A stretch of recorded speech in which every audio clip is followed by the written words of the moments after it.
En los próximos días se iniciará la recolección de datos del Censo Nacional 2018, en donde participarán 14.000 censistas. En esta ocasión, Sin Filtro recibe en el estudio al ministro de Economía para conocer los detalles de este trabajo de campo. Participe con la etiqueta SF Censo, pero antes los dejo con la nota del día.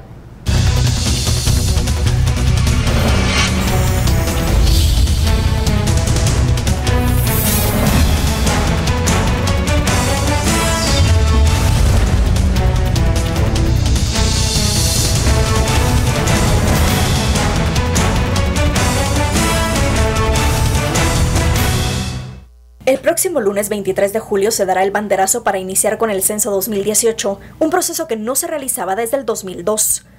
25.000 personas fueron capacitadas para el censo y actualmente solo falta la selección de 3.500 supervisores y 14.000 censistas para completar el recurso humano operativo que será el encargado de recolectar la información. Recordémonos que el censo nos sirve para todo y que no hemos realizado un censo como este desde hace 16 años aproximadamente.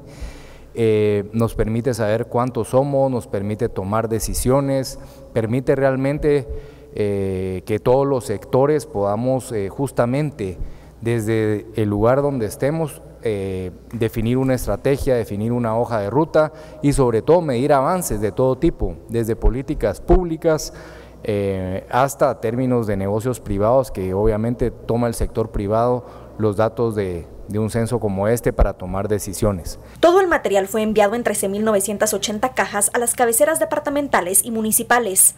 Además del cuestionario tradicional que tiene 70 preguntas, se tendrá una boleta colectiva que permitirá recopilar la información de hogares colectivos como hogares, asilos, cárceles y albergues.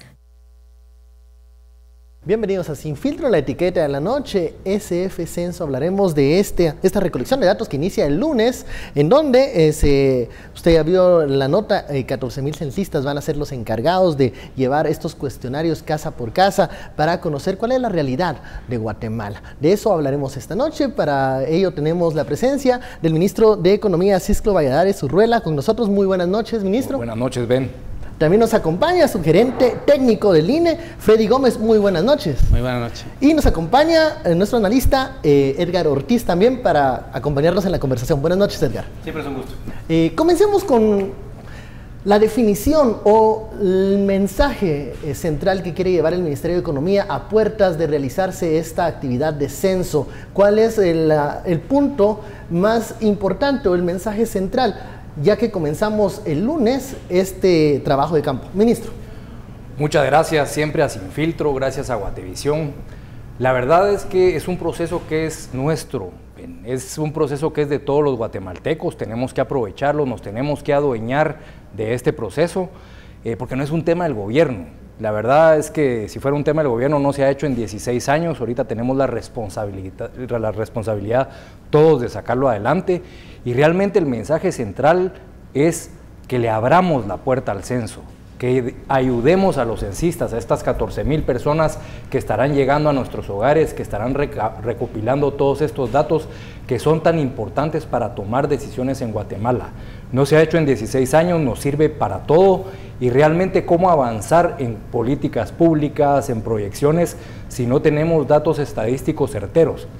Nos han hecho falta. No tenemos muchas veces línea base para comparar con avances y obviamente eso es lo que nos proporciona el censo. Por eso yo le pido a todos los televidentes de Guatevisión, de Sin Filtro, que nos unamos a este esfuerzo nacional. Es un esfuerzo de nación. Hemos ido a visitar a todos los sectores para que nos ayuden con esto, que tengamos confianza y que finalmente le abramos la puerta al censo. Se están destinando más de 300 millones de quetzales para este ejercicio, ¿verdad? Así es, son 347 millones. 347 millones. Con el licenciado Freddy, explíquenos la hoja técnica, el cuestionario que se va a entregar a los censistas y que los guatemaltecos van a responder. Denos detalles. Bueno, desde luego ha sido muy importante el proceso de generación de esta boleta, la cual fue consensuada a través de distintas mesas temáticas, donde asistieron distintos actores de la realidad del país y que representaban las posturas de lo que posteriormente se transformó en un instrumento. El instrumento consta de 70 preguntas, se divide inicialmente en un apartado de ubicación de la vivienda, luego se consulta sobre los hogares y posteriormente la boleta propia de las personas, ya donde se especifica persona a persona distintas preguntas de condiciones sociodemográficas y desde luego resalta la parte de población, en la cual se estudian pues, los componentes de hogares y los datos de las personas como edades simples. Edgar. Bueno, buenas noches y un gusto estar en esta tribuna de análisis tan interesante. Creo que el primer paso es reconocer la necesidad del censo. Creo que uno de los temas que nos definen como país negativamente es, digamos, el paupérrimo estatus de las estadísticas nacionales. La falta de data, que se habla mucho, ¿no? Nos cuesta mucho hacer política pública porque no tenemos datos. Entonces, cuando no tenemos datos, cuesta muchísimo, primero hacer política pública, pero también medir el éxito de esa política pública. Prácticamente los argumentos que uno escucha en diversas tribunas suelen ser muy retóricos, digamos, de una narrativa, digamos, muy interesante, pero cuesta muchísimo esa prueba dura de la data, sencillamente porque no hay estadística. Y seamos honestos, el último censo que se hace en el año 2002, en realidad se hace por el interés de aquel entonces del FRG por ampliar el número de diputados, porque en la anterior versión de la ley electoral y de partidos políticos, digamos, la representación de los diputados estaba amarrada al censo, había un diputado por cada 150.000 habitantes, pero dependía del censo y para aumentar el tamaño de diputados se hizo, o sea, ni siquiera en aquel tiempo se tuvo una noción de la importancia del censo, sino simplemente fue un tema político que, bueno, menos mal nos dio un censo, ¿no? Menos mal nos dio una data. Hay que aclarar que con la reforma electoral hay un techo de número de diputados, o sea, no vamos a tener más representantes en el Congreso, ¿no es así, ministro? Así es, la verdad es que con la reforma a la ley electoral ya no se ató al censo, se puso un límite máximo de 160 diputados, y estoy bien con el número, y por eso ya el resultado censal pues no tiene ningún impacto en la elección del año 2019. Finalmente se estará convocando elecciones en enero y los resultados censales estarán durante el primer semestre. Así que no hay ningún impacto en cuanto a representantes o diputados en el Congreso de la República. Edgar mencionaba algo muy interesante, que es la carencia de datos para poder comparar políticas públicas. El año pasado, me recuerdo, hace algunos meses, la polémica de que si éramos tan pobres como decían las estadísticas.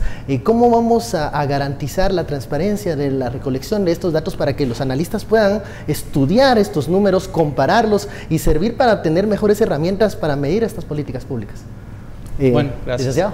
Pues inicialmente haciendo una convocatoria para que las personas, como decía el ministro, abran la puerta al censo, que planteen los datos verídicos que tienen y desde luego contarles que tenemos distintas instancias donde los datos han sido conocidos y la planificación de cómo se va organizando el evento ha sido observada, digámoslo así. Por una parte tenemos la Comisión Nacional del Censo, comisiones municipales donde hay actividades, hay actores que participan y también tenemos el acompañamiento de organismos internacionales como el Fondo de Población, que tenemos una asociatividad ya de muchos años y que ahora nos acompaña técnicamente.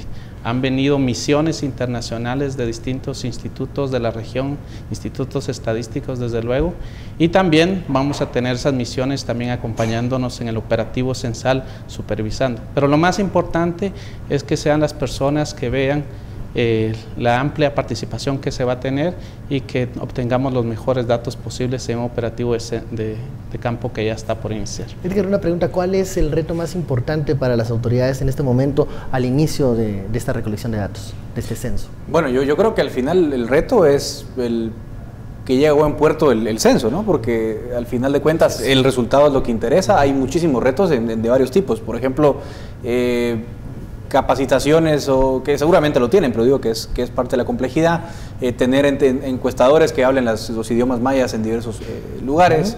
En las zonas urbanas, por ejemplo, yo sé que hay un problema para acceder a algunos sitios que son zonas más que rojas, ¿no? Donde prácticamente no entra ninguna persona. Ese trabajo que tienen que hacer a nivel micro el INE para poder garantizar que los entren a censar a estos lugares es muy importante. Supongo que se ha hecho un trabajo ahí y bueno, y también a nivel técnico toda esa actualización cartográfica que habrán hecho.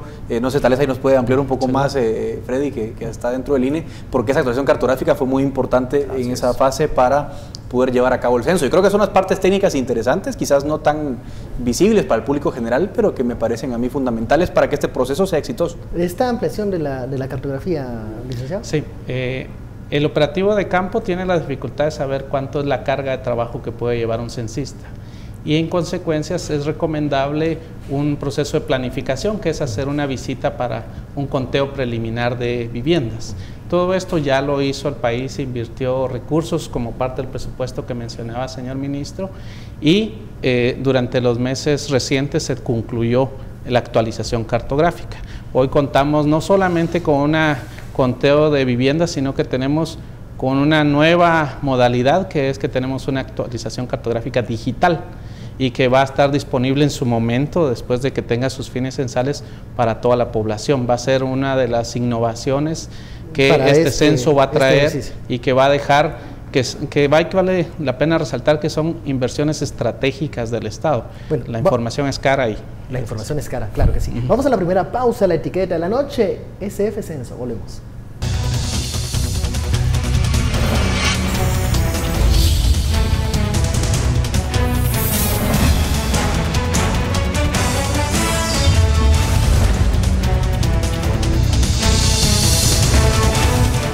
Regresamos a Sin Filtro, la etiqueta de la noche, SF Censo se integra a la mesa de Sin Filtro. Estuardo Zapeta, muy buenas noches, Estuardo. Buenas noches. Primero, gracias por la información acerca del censo, que ya cada vez más y más conocemos que habrá un censo. Un censo es una medición de un universo, y este es el universo de los habitantes de Guatemala, ¿verdad? Escuchando la anterior participación, me surgen a mí varias dudas. Por ejemplo, ¿qué nivel de error censal se tienen permitido? Estuvo en 11 en el censo pasado, que de hecho se eliminó totalmente la data. Obviamente el crecimiento económico per cápita va a tener un impacto, quiere decir que el pastel va a ser repartido entre más gente, pues el pedacito de pastel va a ser más chiquito para cada uno, para poner un ejemplo sencillo. Y tercero, los costos, que es una cuestión que han cuestionado muchísimo, ¿verdad? El precio, cuánto cuesta tener un censo, pero en muchos casos es más caro no tenerlo, ¿verdad? Entonces, el costo de oportunidad de tener o no tener esa información. Primero, el error censal, que yo creo que sí nos puede echar a la borda toda la data que se está recolectando. Ministro. Bueno, la verdad de las cosas es que este es un punto bastante importante, y es justamente por eso que estamos en esta... Realmente la parte presencial de la cartografía que vimos, que es digital de primer nivel, que nos ha acompañado el Fondo de Población de Naciones Unidas, que nos ha acompañado CELADE y todas las instituciones con más de 16 misiones a Guatemala, nos están acompañando y acuerpando los mejores expertos. Pero no obstante, si la participación no es masiva, si no participamos todos los que estamos en Guatemala y nos volcamos masivamente sabiendo que es un esfuerzo de nación, podemos tener un error censal. Ya pasó en otros países, en Chile pasó en el año 2012, un censo que no sirvió para nada. Y realmente nosotros en Guatemala no nos podemos dar el lujo de haber invertido lo que hablamos en un principio, que eran 347 millones de quetzales, que eso cuesta el censo. Es más caro no tenerlo, es más caro no tener rumbo, es más caro no saber a dónde vamos, es más caro no medir, pero sin embargo, por eso es que es la importancia, es mucho dinero para terminar con un error estadístico que no nos sirva para hacer nada de lo que estamos hablando hace unos momentos, como definir políticas públicas. Perdón, ministro, pero sí hay dentro de la estadística siempre hay un margen que es permitido. O sea, hay unos márgenes que uno quisiera pues no tener margen de error, pero así es, sí hay un margen de error, error censal. ¿Cuál es el que se tiene permitido en Guatemala? Bueno, básicamente lo que se acostumbra en este tipo de muestreos es que sea, obviamente, un error censal de 11% que mencionabas hace un momento, es una muerte. Entonces, debe ser un error de menos del 5%, era lo que habíamos discutido con los expertos de UNFPA. Yo creo que varios temas, ¿no? Y en esto creo que hay coincidencia en la mesa, que el censo lógicamente es importante, ya lo mencionaba en el segmento anterior, si no hay datos es bien complicado evaluar las políticas públicas. Ahora, dentro de estos retos también surge el tema de la confianza, que es lo que estábamos discutiendo, que la gente abra la puerta de su casa, que la gente esté informada. Hay mucha desconfianza en general en la población, sobre todo en las zonas urbanas donde hay pues índices delincuenciales muy altos, digamos la reticencia de la gente a atender a las personas, la reticencia de revelar información. Yo creo que muy importante, no sé, ministro, ¿cuándo pasan a censarlo usted? Una pregunta, ¿qué se tiene previsto, por ejemplo, para, no sé, voy a poner un ejemplo, yo vivo en una zona 18, es zona roja, es la zona más roja de Centroamérica. Eso está previsto en la cartografía, pero también en los mapas de criminalidad en Centroamérica, en el Triángulo Norte sobre todo, eso no es secreto. No sé, mover a la zona 12, o en Villanueva está Lioto, está Mezquital en zona 12. La protección para la gente que va a censar, los supervisores, todo eso. O el simple hecho de yo abrirle la puerta a alguien que dice ser un censista, pero si vivo en un ambiente de peligro o de violencia, tal vez no voy a querer responder algunas preguntas que lleva el cuestionario. ¿Qué hacemos en esos aspectos que menciona Edgar? Bueno, unas cosas que son importantes, que le dé la palabra al ministro, es ¿cuándo lo van a censar a usted, ministro? Porque en otros países se acostumbra mucho a que se empieza con una personalidad, ¿no? Se censa al presidente, se censa al ministro. Bueno, es una buena pregunta, Edgar. La verdad es que el censo arranca el 23 de julio, es el día lunes. Estaremos haciendo la medición censal del 23 de julio al 16 de agosto. Se prevé un acto público a las 7 de la mañana en el Palacio Nacional, donde se estarán juramentando 100 censistas. Y bueno, la primera casa que se censará es justamente la del señor presidente de la República. Ahí se empezará la medición. Y bueno, ahí arrancan los 14,000 censistas a salir a campo. Hemos obviamente pedido el acompañamiento de las autoridades municipales, de las autoridades comunitarias, de las autoridades indígenas, justamente para que entiendan y entendamos la importancia que tiene un censo. Ellos pues ya lo han entendido en las comunidades, sobre todo en comunidades rurales, sobre temas de política pública, asignación presupuestaria, la importancia de saber cuántos somos. Y eso pues obviamente es una labor de comunicación realmente, la confianza es comunicación, se ponen herramientas obviamente en la mesa, tenemos el teléfono 1514 para corroborar, 1514 nuevamente para corroborar los censistas que van a llegar debidamente identificados con un gafete a tocar la puerta de su casa. Ahí con su número de DPI usted puede verificar que la persona que está en la puerta es precisamente el censista que está asignado a usted. También tenemos en internet www.censopoblacion.gt para poderlo hacer por internet también. Esos son los mecanismos que hemos visto para garantizar y para dar confianza a la población, que se pueden abocar, pues que hay medios de comunicación donde pueden validar los datos de las personas que van a llegar a censar, que han sido obviamente y debidamente entrenadas para el efecto, entrenadas de conformidad con las comunidades, de conformidad con necesidades lingüísticas de la comunidad también. Realmente en forma técnica se ha tratado de abordar todos los aspectos, como bien mencionaba, estamos acompañados por los expertos, por los mejores, por quienes más experiencia tienen, que parte del éxito de esto será que nos dejen trasladadas esas capacidades al Instituto Nacional de Estadística y que podamos hacer un censo cada 10 años como lo hacen la mayoría de países. Ministro, ¿usted está satisfecho con la socialización que se ha dado del tema del censo? Porque recordémonos que ya se había dado una fecha para el inicio de este trabajo de campo, no se inició en esa fecha y el día de hoy muchas personas aún desconocen en qué consiste el censo, qué personas van a llegar y pareciera que estamos corriendo para este lunes para que la mayoría de la población entienda la importancia del censo. Pero mi pregunta es, ¿comunicamos bien el tema del censo? Yo creo que la respuesta es nunca habrá suficiente comunicación, tenemos que seguir comunicando. Obviamente lo hemos hecho a través de autoridades municipales, autoridades comunitarias en una primera fase.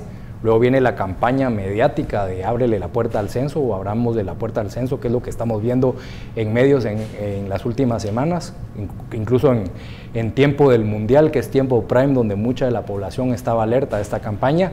Pero sin embargo creo que nunca habrá suficiente comunicación y por eso es que estamos aquí el día de hoy, por eso es que estamos visitando los medios realmente son quienes nos pueden hacer llegar a la población, quienes pueden hacer que tengan confianza en todos esos censistas que van a estarse dedicando durante todos estos días a llegar a tocar la puerta de su casa, que ha sido debidamente entrenados. y que obviamente harán una función social muy importante para Guatemala, que nos va a permitir tomar mejores decisiones. No, importante, yo creo que hay varios temas ahí. Por ejemplo, pensemos nada más en el índice de homicidios. Por ejemplo, estamos calculando el índice de homicidios con base obviamente a los homicidios que hay reportados por PNC y por INASIF, pero lo estamos cruzando con las proyecciones de población. O sea, datos tan básicos como, por ejemplo, la tasa de homicidios todavía no se conocen a ciencia cierta. Los temas de medición de pobreza, que el Bencho lo había mencionado anteriormente, hay pues algunas dudas que habían sembrado algunas personas. Yo creo que es un momento muy crucial para el INE, para su credibilidad, para que también muestre esa institucionalidad que necesitamos, y esperemos que todo marche bien. Pues de momento esta socialización que hace también aquí el ministro es importante, pero hay que seguir, hay que hacer mucho trabajo. Los que estamos en investigación, lógicamente, estamos muy pendientes de lo que va a pasar, de lo que pueda resultar del censo, y también monitoreando que haya transparencia, que todo salga con muchísima confiabilidad, para que al final esta herramienta esté al alcance de todos, ¿no? Es que va a preguntar el costo del censo, solo para repetir el número, eran 347 millones, ese es el costo del censo. Hay cantidad de preguntas, muchas gracias en numeral SF Censo, y hay preguntas que tienen que ver, usted lo mencionó, ministro, con cuestiones puramente locales, cuestiones de autoidentificación étnica, por ejemplo, ruralidad, urbanidad, pero todas esas preguntas que entran dentro del censo. ¿En qué idioma está la papeleta?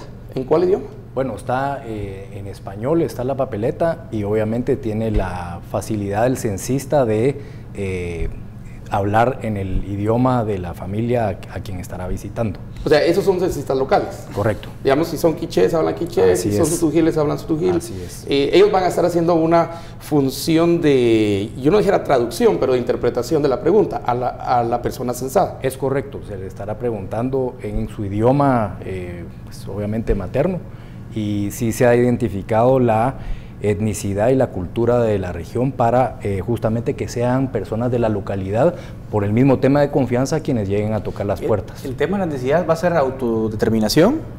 ¿O porque en el pasado hubo un poquito, sí, había la realmente es un tema común en los censos que uno le permite autoidentificarse, y realmente pues es una decisión de la persona autoidentificarse con, ¿verdad?, con la etnia a la que él dice pertenecer. Okay. Perdón, solo aquí hay otra pregunta con relación a los que están fuera de Guatemala. Muchas gracias a todos los que nos miran, sobre todo en Estados Unidos, ¿verdad? ¿Vamos a contar o no vamos a contar? Resumo muchas preguntas que están aquí. Hay una pregunta, entiendo yo, que sí, correcto, que eso lo responde la persona censada en Guatemala. Así es. Y por triangulación se puede determinar más o menos cuántos guatemaltecos hay, principalmente en Estados Unidos, donde está el 95% de los guatemaltecos. En relaciones exteriores, la pregunta que le hicimos aquí, ven que era 3.1 millones. Recuerdo yo que ese fue el número que dieron de guatemaltecos en Estados Unidos, pero no hay números, no hay lo que decía. Sí, no hay ahí esa data que podemos comparar. Eso fue a ojo del buen ministro. Hay gente que dice 2 millones o 3 millones, que es una barbaridad. Pero las remesas van subiendo, o sea, independientemente de cuántos son las remesas, sí, y récord, ¿verdad? ¿Cómo se hace para contar a los extranjeros aquí? Bueno, realmente un apartado de las preguntas de la boleta, Estuardo, es justamente el tema migratorio. En algunos casos tiene un familiar en Estados Unidos, hay alguien de su casa que salió. También se pregunta si alguien ha venido de Estados Unidos, es decir, para analizar adecuadamente el fenómeno migratorio. Sí, yo estuve en Estados Unidos 3 años, regresé, es decir, el tema migratorio sí es una parte muy importante de la boleta. Es un fenómeno obviamente que tenemos que medir como nación, y la forma que tenemos de hacerlo es en esa boleta, visitando los hogares. Con el tema del costo es algo también muy importante de analizar.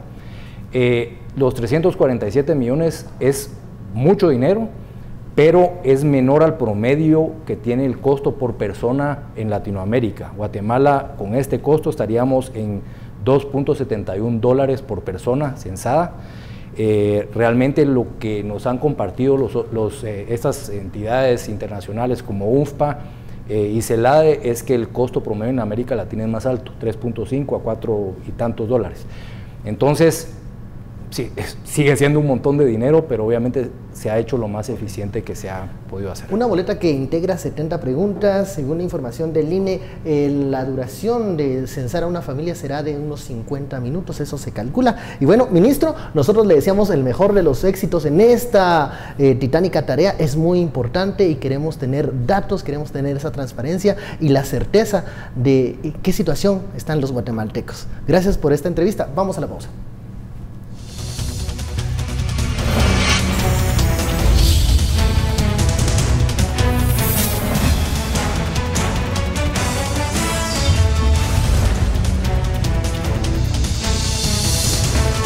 Regresamos a Sin Filtro, la etiqueta de la noche, SF Censo, luego de esta entrevista con el ministro de Economía y a puertas de la realización del trabajo de campo, el Censo 2018. ¿Qué opinan? ¿Cuáles son los principales retos, preocupaciones y ojalá algunas aspiraciones que tengamos luego de realizar esta recolección de datos? Estuardo, comencemos por acá. Bueno, creo que tenemos que empezar porque nosotros sí tenemos que saber cuántos somos. No solo cuántos somos, sino quiénes somos. Un censo responde, otra vez, es la medición de un universo dentro de un territorio, pero el censo nuestro tiene ahí unos de sus bemoles muy interesantes. Por ejemplo, somos un país con una alta tasa de población migrante. Ya eso representa un reto. Aquí lo van a hacer a través de la triangulación, que es básicamente uno de los principales procesos. O sea, preguntas en una casa si alguien vive fuera de. ¿Quiénes son? Los que comen en la casa, ¿verdad? De hecho, la comida es la que se toma como una de las bases. Y eso nos sirve después para las mediciones, por ejemplo, de lo que decías, Edgar, ¿verdad? El número de homicidios por cada 100,000, que es como se mide, pero también nos sirve para la composición. Si nos imaginamos el pastel no es solo lo que tiene el turrón de encima, el pastel también tiene capas, ¿verdad? Tiene capas, tiene masa, tiene todo. Entonces, para ver esas capas de composición social en Guatemala, por ejemplo, en quiénes somos es la etnicidad. ¿Verdad? Una pregunta es cuántos somos, ¿verdad? ¿Qué edades son las que estamos viendo en Guatemala? Es el tipo de vivienda. El tipo de vivienda que se tiene. Aún electrodomésticos. De hecho, la presencia de electrodomésticos es muy importante porque te dice mucho acerca del nivel de esto. Obvio, hay celular, no hay celular, ¿verdad? De hecho, el celular pasa a ser parte de la canasta básica. Imagínense, el celular ya es parte de la canasta básica en Guatemala.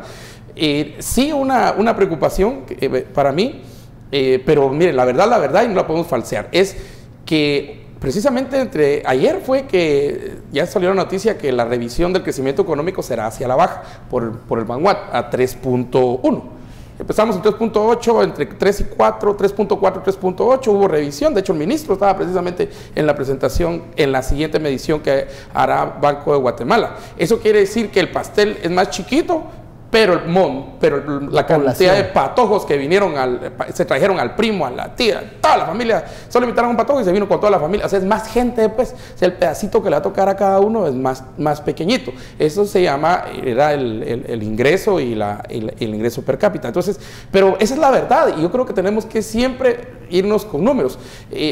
Se aclaró y yo creo que es una de las penas que teníamos todos, es el censo nos va a subir el número de diputados. Por esta vez no. No. Hay muchas preguntas que venían sí, con esa intención. Con 158 ya estamos ahí, pero ahora... Se hizo una reforma a la ley electoral y se puso un techo para 160 diputados. Y ahí está. Y ahí entonces, digamos, eso nos da un poquito más de libertad pero confianza. Confiamos, mi llamado es confiamos, si no nunca vamos a tener números que nos sirvan precisamente en el sector privado, en el sector de ONGs, en el sector educativo, en todos los sectores, hacer proyecciones. Estuardo y Edgar, ¿hay siempre una sombra o existía esta sombra siempre en estos ejercicios, esta recolección de datos, que era la posible manipulación política de algunos números en algunas administraciones del pasado para reflejar que algunas políticas específicas estaban dando resultado y otras no? ¿Cómo tener la claridad de que este censo no tiene ninguna manipulación o un espíritu político detrás? Yo creo que hay dos factores clave ahí. Uno es el acompañamiento que da Naciones Unidas en esa sección, digamos, que se dedica a dar apoyo a los censos en distintos países, creo que ese acompañamiento va a ser vital para validar ese proceso, porque de alguna forma hay asimetrías de información. O sea, nosotros tenemos una idea de lo que es un censo, más o menos entendemos los propósitos. Estuardo ahí hizo una buena enumeración, digamos, de algunas características que tiene el censo y algunas utilidades prácticas que tiene, pero ni Estuardo, ni yo, ni tú somos aquí expertos en, digamos, en temas ya propios del censo, y ahí el acompañamiento internacional es bueno. Y luego también, digamos, los tanques de pensamiento, que hagan esa labor de fiscalización también del proceso del censo y de los resultados que arroje, van a ser muy importantes para que eso sea una realidad. Digamos que en estos momentos no hay una presión política tan grande, por ejemplo, como la que sí hubo en Ecuador con Correa, por ejemplo, donde incluso se decía que ahí esa reunión digamos, del gabinete del Banco Central era, no, tiene que cerrar en 5% el crecimiento económico porque 4 no me sirve, ¿no? Este tipo de presiones yo, afortunadamente, por la coyuntura que hay en el país, no las veo tan latentes. Por supuesto que siempre hay esa tentación, hay un riesgo, pero afortunadamente no tenemos ese caudillismo o ese programa, digamos, popular que digamos, contamine políticamente ese proceso, o eso espero yo. Sí es verdad, tú lo mencionaste y creo que Estuardo también lo mencionó en algún punto, sí hubo algún cuestionamiento hace unos meses en torno a los precios de algunos alimentos que luego servían como base para calcular la línea de pobreza. Esa, digamos, esa preocupación existió. Pero arreglaron, pero de hecho eso fue lo rectificaron, digamos. Sí, el INE salió. Fue un centro de investigaciones de la Universidad Francisco Marroquín, que los estudiantes agarraron los datos, los corrieron de nuevo y descubrieron que en realidad estaban bastante falseados. Y yo por eso voy otra vez a la verdad. Y de hecho INE tuvo que, digamos, los medidores tuvieron que otra vez ponerse correctamente, ¿verdad? De eso se trata, de eso, a los centros de estudio. Yo creo que ya podemos ir formulando hipótesis a todos los que estamos ahí. Por ejemplo, la hipótesis de edad, la hipótesis de género, que es uno de los grandes temas. Y si cruzamos género, edad, etnicidad, ruralidad, urbanidad, imagínate, solo ahí tenemos cinco valores que podemos cruzar, digamos, para hacer una investigación. ¿Para qué me sirve eso? Estos partidos políticos que están en formación no tienen ni la menor idea, ¿verdad? No saben sumar, parecen los de un programa de otro canal de televisión donde no saben sumar, ni dividir, ni restar, ni multiplicar. No digo cuál es el programa, pues ustedes lo saben, ¿verdad? Entonces, los partidos políticos son los que deberían estar más interesados en que salga la mejor información. ¿Por qué? Porque eso nos hace la base, nos hace, ¿verdad?, pensar en las bases para política pública. Hacías una mención de los programas sociales, ¿verdad? Sí, pero ¿contra qué los voy a medir? Sí, ¿cómo sabemos si están dando resultado o no? Si debemos profundizar esas políticas o tal vez en algún momento dejar de intensificarlas porque hay que pasar a un siguiente nivel. Sí, pero oficialmente nosotros ahorita estamos todavía trabajando con números del 2000. ¿2002? Sí. 2002, estamos atrasados 16 años, ¿sí? Casi 17 años. Entonces, eso es falso, hemos crecido, ¿verdad? Por ejemplo, 2002 no teníamos consideraciones como uso de la tecnología. De hecho, acaba de salir el estudio más reciente del Banco Interamericano de Desarrollo acerca de uso de tecnología en la región latinoamericana. No estamos mal, eso les puedo decir. Guatemala vamos bien en lo que se refiere a tecnología, pero por el otro lado, la revisión de la baja en el crecimiento económico sí debería ser una preocupación, no solo por el censo, sino porque somos más con menos.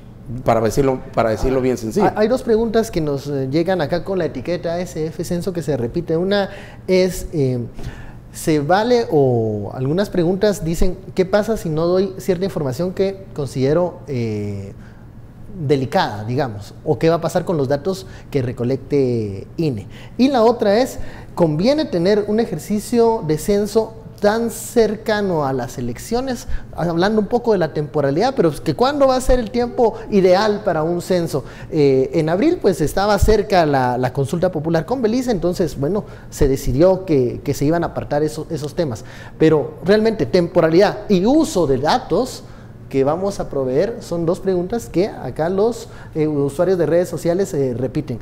¿Qué opinan de eso? Sí, bueno, yo creo que el momento siempre va a ser inoportuno. Digamos, si se le quiere buscar un problema va a ser inoportuno, por supuesto. Hay momentos más inoportunos que otros, alguien podría decir, pero hay que hacerlo y punto, ¿no? No creo que vaya a afectar demasiado. Sí me preocupa el tema de la confianza, y lo decíamos antes y lo hemos recalcado todo el programa. Y sí es un problema, porque si la gente no da la información veraz, el censo va a estar mal, no porque, digamos, técnicamente el procesamiento de datos sea erróneo, sino porque el dato que se está tomando no es el correcto. Y ahí yo creo que la campaña de concientización y de transparencia que tiene que dar el gobierno es sumamente importante. Está empezando y es positivo esto, que el ministro venga a este medio, que exponga, que la gente lo vea, es muy importante, pero hay muchísimo trabajo que hacer también para que la gente tenga esa confianza. Temas relativos a ingresos, por ejemplo, a la gente le da muchísimo miedo revelarlos porque dirán, me van a extorsionar, me pueden secuestrar.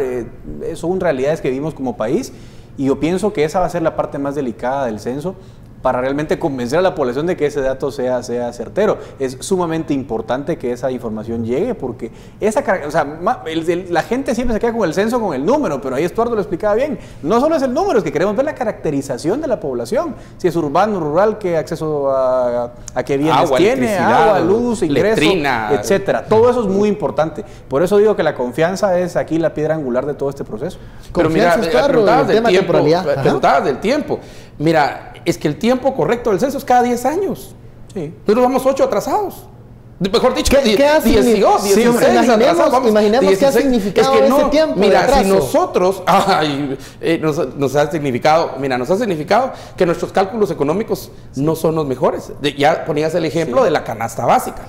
El ejemplo de la canasta básica pero porque el ingreso per cápita. El ingreso per cápita, por ejemplo, el ingreso per cápita es el ingreso de cada persona, para poner por cabeza, pues, para ponerlo más sencillo. Entonces, el ingreso de cada persona, la medición no es necesariamente. Hay mucha información con la que tiene que trabajar uno, periodistas, investigadores y todos, porque esa es la que viene del 2002. ¿Verdad? Y ponía los índices de homicidio, pero no solo eso, ponías también qué edad es la edad promedio en Guatemala. ¿Somos un país joven o es un país que ha crecido? ¿La fertilidad ha bajado, no ha bajado? Todos esos datos, por ejemplo, para educación. Mira, el tiempo correcto para el censo es cada 10 años. Ese es el tiempo correcto. Esté Satanás o esté Dios de presidente, esté en el partido de diablos o de ángeles, en el poder, no importa. No importa, es cada 10 años, así es como se hace a nivel mundial y así se estila. Ese es el tiempo correcto, cada 10 años. Nosotros vamos casi 17 años atrás, entonces sí tenemos un problema, Houston. Bueno, vamos a la pausa. Tengo otra pregunta acá también de redes sociales que se las voy a dedicar aquí a los analistas luego del corte. Volvemos.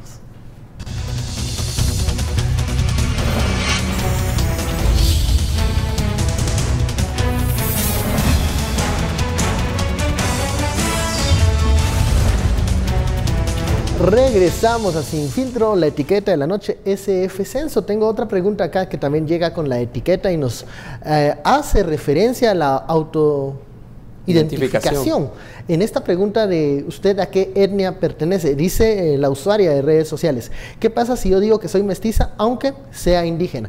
¿Qué sucede en estos casos? Estuardo, ¿nos va a dar un reflejo real de la conformación étnica de Guatemala? Mira, te voy a dar los datos del censo, de la historia de los censos. Eso es algo que he estudiado yo bastante.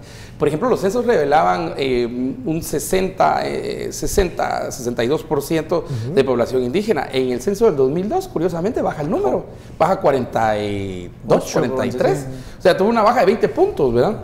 Pero tiene que ver con varios fenómenos. Tiene que ver con que de la ruralidad, en realidad, nos hemos pasado a la urbanidad. La urbanidad establece procesos más fuertes de mestizaje, ¿verdad? Y una pregunta que sale ahí en el cintillo es también, ¿qué pasa si digo que soy mestizo? ¿Verdad?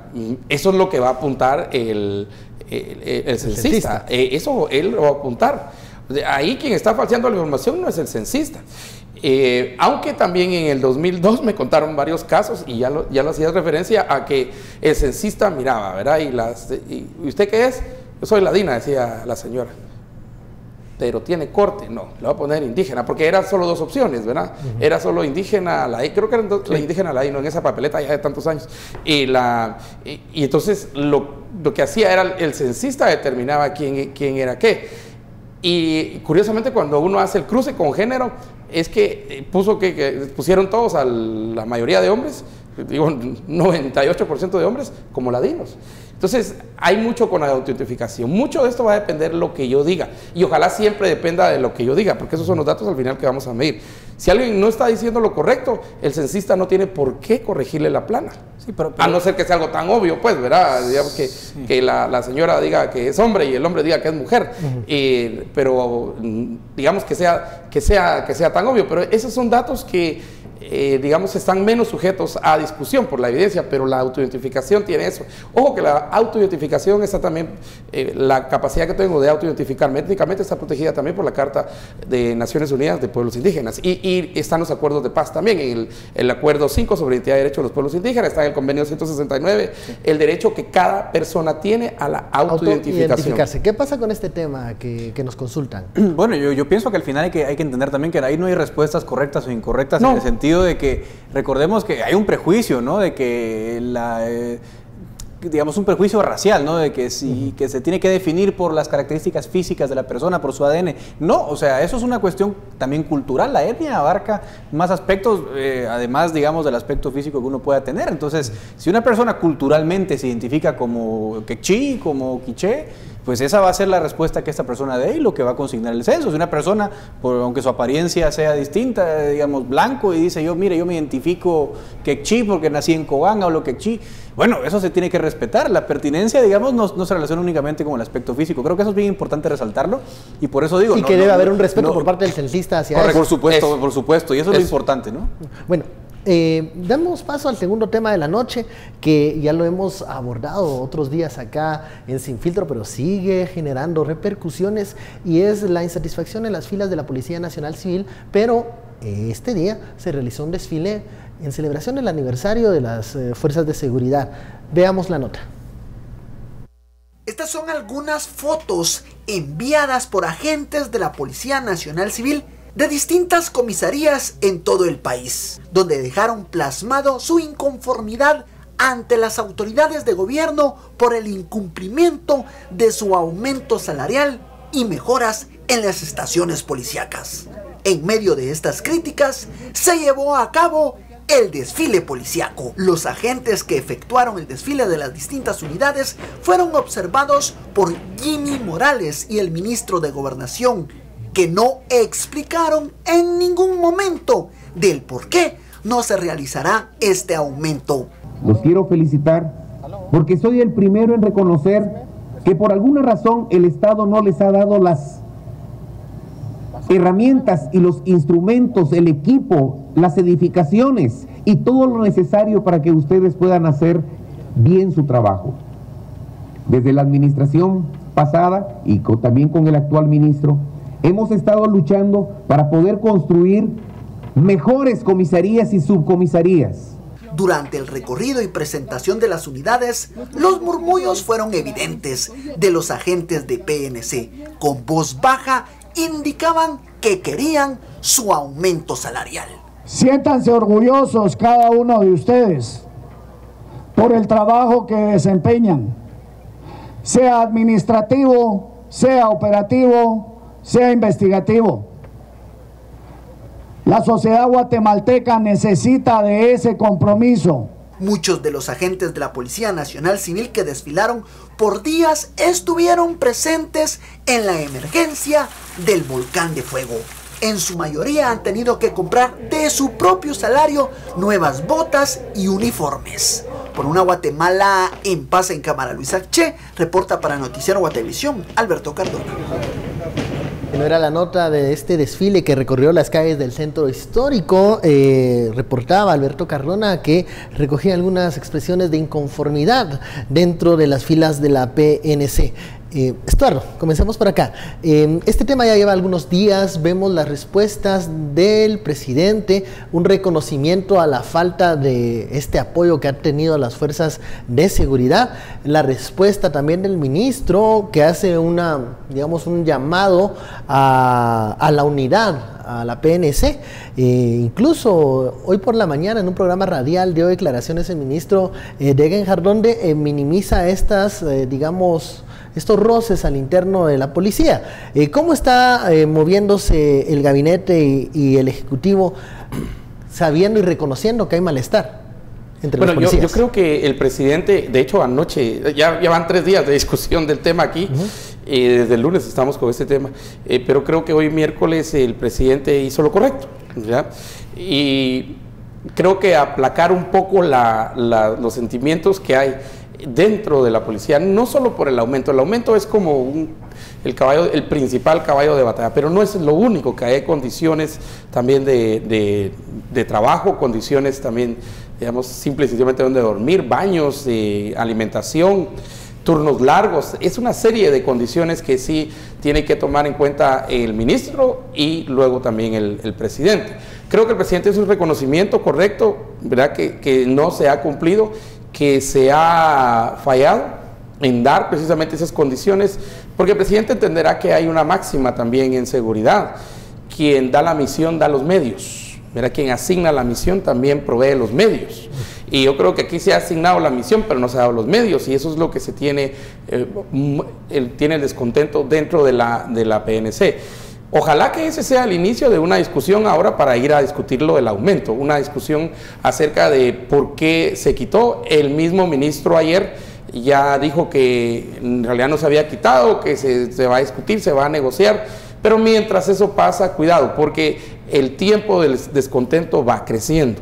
Y yo creo que no debe crecer, al contrario, aquí es el presidente ejerciendo liderazgo el que tiene que parar precisamente eso, y yo creo que tiene que actuar. Y aquí el único camino de actuación es regresar a las cosas como estaban. El aumento ya estaba aprobado, ya estaba el dinero, ya estaba todo, y luego se les informa que ese dinero va a ser redireccionado para la emergencia del volcán de fuego. Entonces, bien por el presidente en este caso, porque reconoció que si no están con los medios, no dijeron nada acerca del aumento, eso sí es correcto, pero creo que reconociendo que no se ha dado los medios para llevar hacia adelante la misión, que es una, no son varias, es una, entonces puede entrar ahí también que parte de ese reconocimiento sea, ¿verdad?, regresar otra vez al campo en el cual sí se le iba a dar el aumento a la policía. Son 45,000 la fuerza. Hoy por la mañana el ministro, y cito literal una declaración que dio, dice: no sé por qué se ha generado tanta incertidumbre o tanto ruido, esto en relación a la destitución de la cúpula anterior policial y a los ascensos y movimientos que se han dado en las filas de la Policía Nacional Civil. Edgar. Bueno, esto viene amarrado a lo que ya estaba comentando Estuardo. Yo veo con mucha preocupación los movimientos que hubo y las declaraciones del ministro también, porque digamos que aquí lo más relevante, que va muy amarrado a la remuneración de los agentes y las condiciones de trabajo, que obviamente son la parte toral del ambiente de trabajo, de las garantías que tienen los agentes, pero otra parte muy importante es la carrera, ¿no? Y creo que algo que costó construir dentro de la reforma policial famosa, que lleva como 10 años, ¿no? Fue justamente ese respeto, digamos, a la continuidad, al mérito, a los buenos resultados que daban algunos agentes, pese a las adversidades que ya se han citado en esta mesa. Y creo que la destitución de Nery Ramos, de Stu Velasco y también de Edwin Mayen, que era el director adjunto, pues han venido como un balde de agua fría para muchos agentes que habían visto con cierta admiración a estos agentes, que habían ascendido, que habían llegado a un puesto importante, y boom, de un plumazo se borra todo ese trabajo, se asciende a otras personas que estaban dentro de la institución, pero digamos, no con esa cautela y ese respeto a la carrera que se había visto anteriormente. Creo que eso lesiona muchísimo a la institución. Lo otro es también, hay que mencionarlo, diversos programas también que venían dándose en colaboración con la cooperación de Estados Unidos principalmente, que entiendo pues están bastante, o por lo menos se ven interrumpidos en este momento, que también preocupa a la comunidad internacional, que ha hecho un trabajo de cerca en temas, por ejemplo, de narcotráfico, prevención de violencia, etcétera, ¿no? Así que son muchas cosas que están sucediendo. Yo, digamos, no hubiera esperado una comunicación más transparente, más abierta, más explicada, más razonada de los cambios que se dieron, porque a simple vista uno, pues sí se sorprende. El ministro dice, no entiendo por qué les sorprende. Bueno, a mí sí me sorprende ver en un momento que se borre de un plumazo un trabajo que se ha hecho muchos años, y luego ver al mismo tiempo que Adela de Torreviarte, por ejemplo, que había estado muchos años apoyando la reforma de la policía, se retire de esa mesa aduciendo que no se le daba el apoyo necesario. Entonces, esos son los temas que a uno lo hacen dudar. Yo esperaría explicaciones del ministro, ya sé que dio unas hoy en la mañana en una estación de radio, pero creo que todavía hay explicaciones que no se han ofrecido. Y repito, que han de alguna forma lesionado la moral de la policía en pos de que esa carrera pues ahora no se entiende cómo va a funcionar. Una moral que debe ser reforzada nuevamente, que ha costado muchos años edificarla, y no solo la moral que se vive al interno de la PNC, sino también la moral y la credibilidad que tienen los pobladores, los guatemaltecos y guatemaltecas hacia el ente que le debe de proveer de seguridad. Es que los problemas internos de la policía los pagamos nosotros. Eso es cierto. Bueno, hemos llegado al final. Esa es la realidad. Hemos llegado al final. Vamos a seguir. Yo creo que este tema seguirá esta semana. Censura, no intervención china. Lo aprendí la de libertad de Degenhardt. expresión. Lo aprendí de Degenhardt. Feliz noche. Nos vemos mañana. Intervención extranjera. Televisión Norcorea.